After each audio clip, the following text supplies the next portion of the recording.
सरस्वती जी और उनकी बहू रश्मि के बीच एक दिन बहस छिड़ जाती है। आखिर किसका काम ज्यादा आसान है, बहू का या सास का? माँ जी, सास को काम ही क्या है, आपके सारे काम उंगलियों पे तो हो जाते हैं। कुछ भी। हाँ, हिसाब तो उंगलियों पे ही हो जाता है ना। अरे बेटा, ऐसा सिर्फ अभी लगता है। जो मुझे करना पड़ता है ना, वो तुझे करना पड़े तो समझ आएगा कि असली काम का पहाड़ कैसा होता है। ठेले बराबर वजन भी नहीं है आपके काम में, और बात पहाड़ों के वजन की कर रही हैं आप।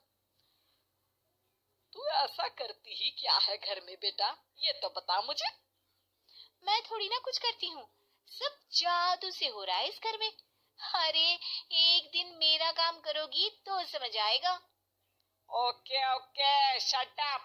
कल से मैं घर के काम करूंगी और तू मेरी जगह हर चीज का हिसाब रखना, ठीक है? ठीक है, ये भी कर लेते हैं। ये सास बहू की डील के बारे में रश्मि के पति अमन को नहीं पता था, और ना ही अमन के पिताजी सुरेश जी को। पर गेहूं के साथ साथ जैसे घुन भी पिस जाता है, ये दोनों भी पिसने वाले थे। सुबह अमन उठकर रेडी होता है ऑफिस जाने के लिए, तो पता है उसके कपड़े नहीं निकले हुए हैं। अरे रश्मि, तुमने मेरे कपड़े नहीं निकाले? अपनी माँ से पूछो ना, उन्हीं का काम है ये।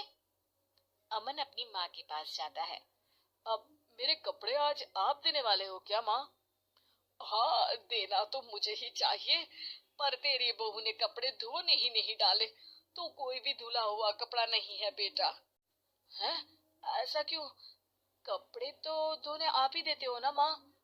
अरे बहू ने तुझे बताया नहीं, अब हम अदल बदल गए हैं।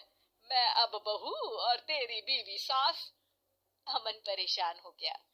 वो बिना इस्त्री के कपड़े पहनकर ऑफिस चला गया।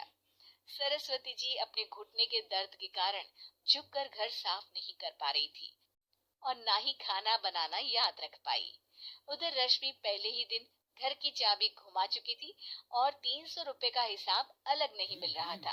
पर दोनों का ही घमंड कैलाश पर्वत से भी बड़ा था, और दोनों ही खेमे एक दूसरे की बात मानने को बिल्कुल तैयार नहीं थे।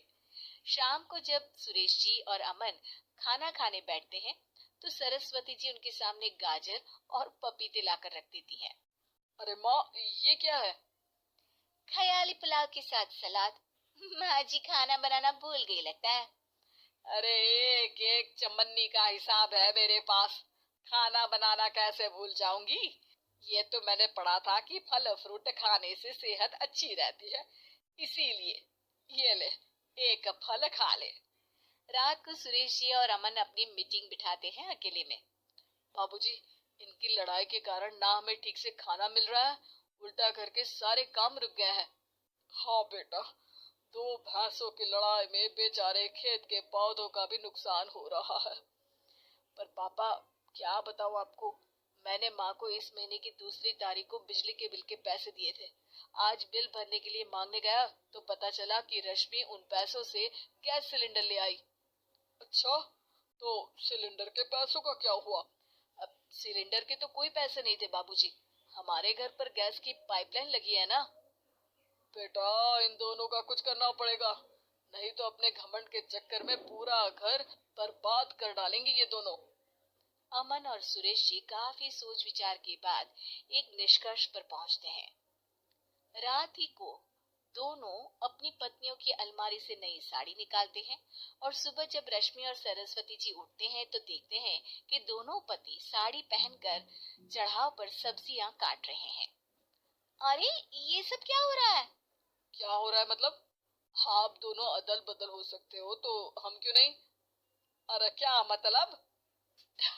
नहीं नहीं, मेरी भी बचपन से किसी की बहू बनने की इच्छा थी, तो आज से सरस्वती तुम बड़ी बहू, मैं मिडल बहू और अमन छोटी बहू। अरे लेकिन सब घर पर बैठ जाएंगे तो कमाएगा कौन, ये घर कैसे चलेगा? अब वो तो भैया या बाकी लोग जाने, अब हमने भी अदल बदल कर ही लिया है तो कुछ नहीं हो सकता। रश्मि और सरस्वती जी को समझ में आ जाता है कि उन दोनों की आपस की डील की वजह से इन दोनों को बहुत तकलीफ हो रही है और उनके ईगो ने दूसरों को कितनी यातनाएं दी है।